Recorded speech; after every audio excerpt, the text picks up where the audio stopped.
There were a series of events that led up to that fateful day in June 1973 when hairdressing found me.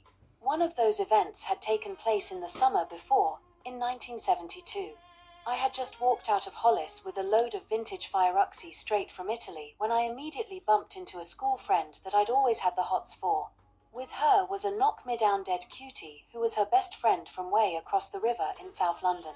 Believe me when I tell you I immediately fell in love. South London Cutie was the spitting image of Diana Ross, who had a few years before starred in Lady Sings the Blues with Billy D. Williams, a dude every kid, including me, wanted to be. Distracted, I put the stolen loot down, drooling over my newfound black British rose.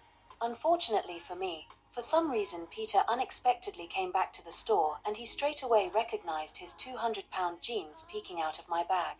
Needless to say, I was booted out of the boutique with immediate effect. I didn't even have time to protest, even though I had no grounds so.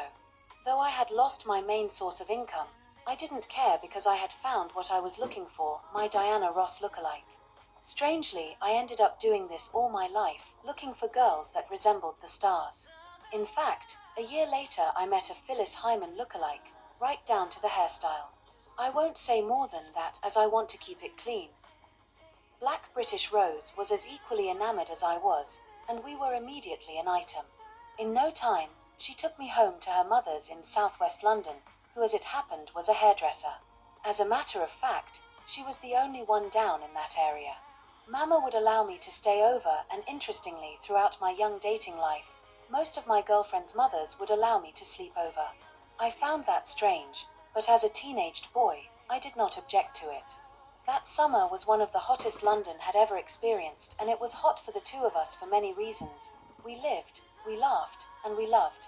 However, like all teenage boys, I was not interested in settling down and was constantly distracted by other girls, especially as we lived so far from each other. On top of that, I was focused on making a living. At one point she must have taken a close look at me and decided that this dude's focus was not in sync with hers, so we decided to see each other on and off till in the end we drifted apart. A few months later, Barnaby and I ran into another two cuties who were a bit older than us, but that didn't matter because as far as we were concerned, we were grown men. I immediately fell in love, yes again, with one of them. Her name was Philippa, and she was also from Grenada. She immediately took a liking to me too. Barnaby unfortunately didn't really like her friend, which was not surprising as he was into white girls. I asked her out on the spot and soon we were a couple. Philippa was a long-haired sister and the envy of her peers because of that. Her hair was so long that it had to be styled professionally, costing her £1 and a crown. Hell, she didn't care though because I was soon to find out that the salon she went to was like a palace, and the only one of its kind in London. She worked for an MP in the West End as a PA whilst living with her parents in South London. I still wasn't working, but at least was still in college. We would meet up at weekends and whenever else we were free. The romance was so red hot that for a while, I had no interest in anyone else. One day, a few months into our relationship, I somehow ended up accompanying Philippa to one of her hair appointments.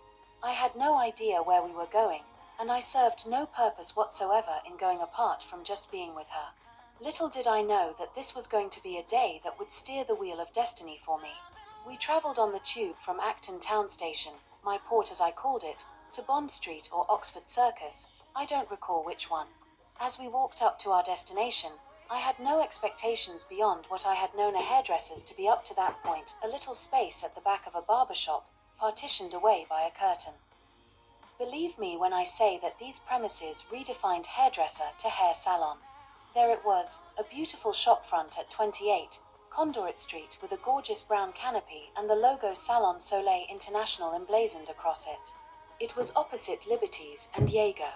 Parked outside was every model of high-end car imaginable. There were Ferraris, Bentleys, BMWs, you name it. As we walked in, it felt as if I'd stepped into another world altogether. Now excuse my language, but let me tell you, the shit I saw in there blew my mind. The place was packed with black bougie folks all dressed up in designer clothing. This hairdresser, pardon me, salon, was a far cry from the ones in the hood. There was a wonderful reception area to one side and a cosmetic counter on the other side. In those days, the cosmetic line of the day was Florrie Roberts. There were these wicker chairs in the waiting area, one by the door and the other near the receptionist's desk. The ambience was one of sophisticated chic and not one you saw often back in those days. I sat myself down in reception as Philippa was escorted downstairs. What I witnessed from that vantage point changed my life forever. This was a black-owned business